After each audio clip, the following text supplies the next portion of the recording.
Existem apresentadores e protagonistas que fazem tanto sucesso que viram um marco na cultura pop. Mas você já reparou que a maioria deles tem um comparsa Dona Ajudinha? E às vezes eles conquistam um espaço de destaque tão grande que ficam tão famosos quanto os apresentadores em si. E é por isso que eu sempre digo, sempre vai existir um Robin pro seu Batman, né? Um Renatão pro Renatão aqui, né, bicho?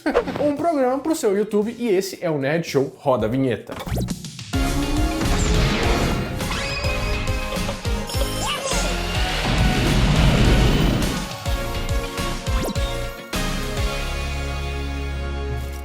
Fala, meus queridos amigos, como estão vocês? Vocês estão bom, né? O Brasil é um país recheado de programas de TV que envolve fantoche ou então alguém fantasiado, que eu morro de medo às vezes, mas o que pode fazer? E antes dos anos 2000, então, isso era regra. E é sobre esses personagens secundários que a gente vai falar hoje. Será que era uma fórmula mágica ou alguma mandinga secreta pro programa dar certo? A gente pode até pensar nisso. Mas vamos tirar essas máscaras? Às vezes você vai gostar ou vai se decepcionar com o que tá lá atrás. Tô me sentindo o João Kleber agora. Para! Mistério no programa. Então, vambora. Agora vamos falar de um programa. Não dá pra negar que o Ratinho é uma das figuras mais populares da televisão brasileira. E a com mais efeitos sonoros também, né? Dá pra você levar uma conversa só com as vinhetas do programa, por exemplo. Oi, Bárbara, tudo bem? Ah, entendi, mas como que faz? É mesmo, mas... O programa dele sempre foi uma bagunça, com um monte de coisa absurda. A abertura do programa de estreia dele no SBT em 98 já deixava bem claro que ia ser a zona, você lembra?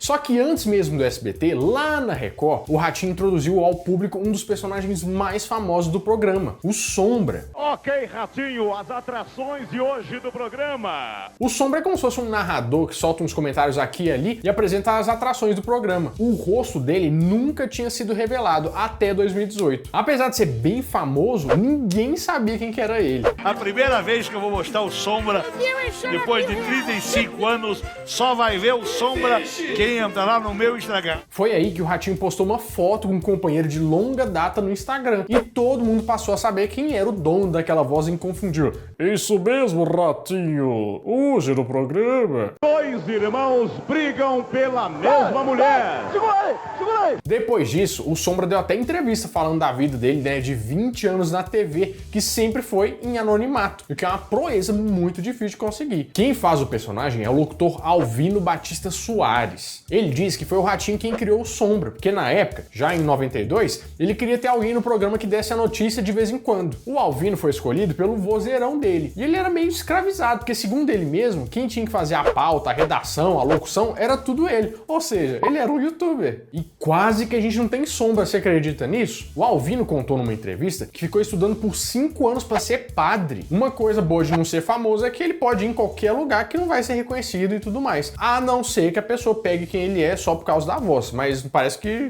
nunca deu problema pra ele, não. Ele fala que vira e mexe aparece alguém dizendo que foi o primeiro Sombra lá da Rede Record e tal, mas na verdade só teve ele que segue no Ratinho até hoje. E só pra não deixar passar batido, tem o Xaropinho, que tá no programa desde 1997, e quem controla o fantoche que grita rapaz, né? Você consegue imitar? Rapaz! Que coisa mais linda! Quem controlava o Xaropinho ficou no anonimato até 2013. Depois ele apareceu na comemoração dos 15 anos do programa e muita gente se surpreendeu, porque o humorista que faz ele se chama Eduardo Mascarenhas. E quando ele não tá provocando os outros com o boneco, né, ele prega em uma igreja, porque ele também é pastor. Agora você imaginava um quase padre e um pastor ajudando no programa do Ratinho? Isso aí é o caldeirão que, né, foi muito maluco pro meu gosto. Se a Ana Maria Braga é a mãe dos programas de culinária, a Palmeirinha com certeza é a avó, né? A Highlander do negócio. Esse filme é bom, eu tô doido pra ver esse filme de novo.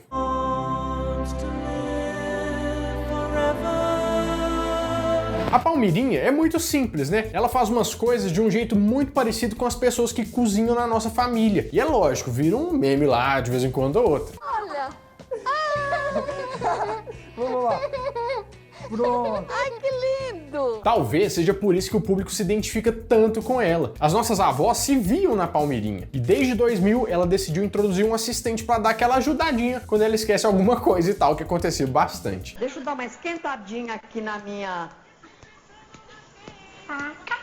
faca. Foi aí que nasceu o Guinho, um boneco que a Palmeirinha tratava como se fosse um netinho dela. Só que o que pouca gente sabe é que fora do personagem, a relação era meio que parecida. Isso porque quem manipulava o Guinho era o Anderson Clayton, que na vida real era empresário da Palmeirinha. Eles trabalharam juntos por 16 anos. O Anderson controlava toda a agenda comercial dela, marcava evento, controlava as redes sociais e tinha até mesmo as senhas pessoais de cartão de crédito e conta de aposentadoria dela. Olha só que estranho. Que é bem uma coisa de vó e neto mesmo, né? Pra pagar uma conta, pra você marcar uma consulta pra ela, certeza que você já fez alguma coisa dessa aí. Só que presta atenção que agora vai um momento ok do Nelson Rubens. Em 2016, eles romperam a amizade, porque segundo a Palmeirinha, o Anderson começou a tomar decisões importantes sem avisar ela antes. Tipo, marcar aparições em programas ou recusar convites sem que ela soubesse. Foi por isso que eles romperam um contrato que ia até 2017 e foram parar na justiça, fechando um acordo que eles não divulgaram.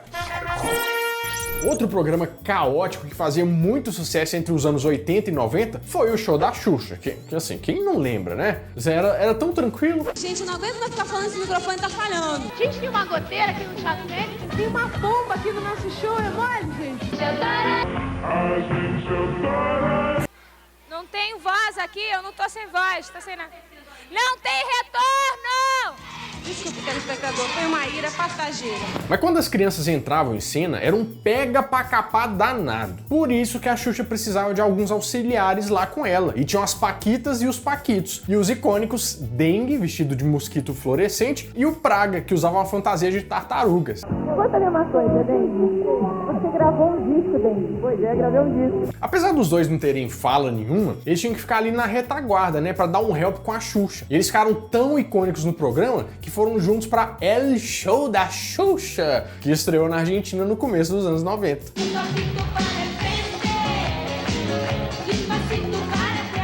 Por trás dos vários braços, né, quem interpretava o Dengue era o ator Roberto Bettini, que, caso você não saiba, é o mesmo que fazia o Muriçoca no programa do Bozo, quando o SBT ainda se chamava TVS. Apesar dos anos trabalhando na Globo, ele falou que o Dengue mesmo, né, morreu pobre, e que ele não conhece ninguém que não fosse a celebridade em si que tenha ficado rico, nem as Paquitas e muito menos as assistentes. E justamente por isso que ele diz lembrar de muita coisa com carinho, mas não ter saudade nenhuma dessa época. Porque além do programa, eles viajavam muito para fazer show e a grana era bem curta. A gota d'água para ele foi quando o ator Armando Moraes, que interpretava o Praga, morreu em 2003 e ninguém noticiou a morte dele. Nem a Xuxa deu nem um pronunciadinho à toa, nem nada. Hoje ele tem uma empresa de eventos, contrata bandas e duplas sertanejas para shows e garante que televisão, assim, não, muito obrigado, nunca mais.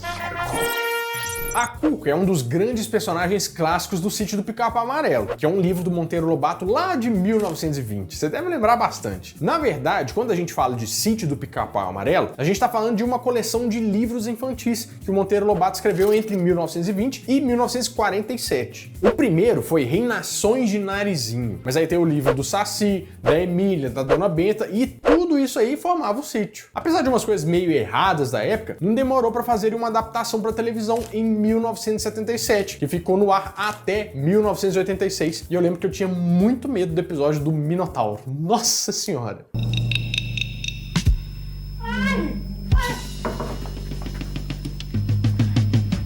Entre os personagens mais populares, tinha a vilã, que era a Cuca, que na versão de 77 era, assim, bem esquisita, né? Com um cabelo bagunçado e uma fantasia com um negócio no tronco, parecia uma tartaruga. Falando em tartaruga, você sabia que a Cuca foi inspirada no dragão que o São Jorge mata, que se chama Coca, mas foi só na versão dos anos 2000 que ela foi interpretada como uma mulher jacaré e fez tanto sucesso quanto a versão dos anos 70. Cuidado com a Cuca, que a Cuca te pega e pega daqui e pega de lá. Na versão antiga, quem interpretava a Dragoa era uma assistente de produção, e depois ela era dublada pela atriz Dorinha Duval, e depois a Estela Freitas. Já na versão de 81 até 86, quem fez a Cuca tanto na atuação quanto na voz foi a Catarina Abdala, que é a dona Jo do Vai Que Cola. Você conhece? Você lembra? A Cuca passou por muitas atrizes, e a última foi a Solange Couto, que já deu até uma entrevista dizendo que a Cuca foi a única personagem que ela chorou de tristeza quando soube que ia deixar de fazer.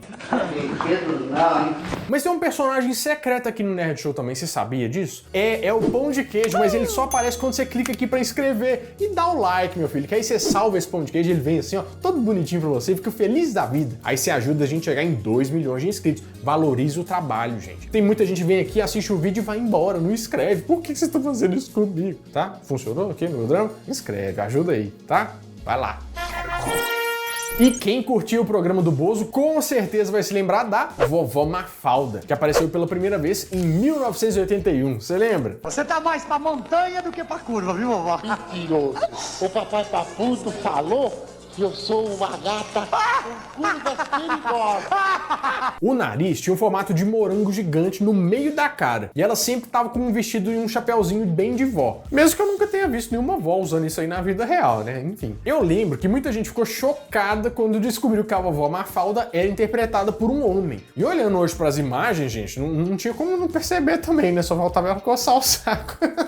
Paizão, mãezona, vovô, vovó, titio, titia. Talvez fosse a magia da infância que enganava a gente. Que olha essa maquiagem, né? Nossa, mega produção, né? Mas um pouquinho dá pra ver os pelos, as barbas saindo assim.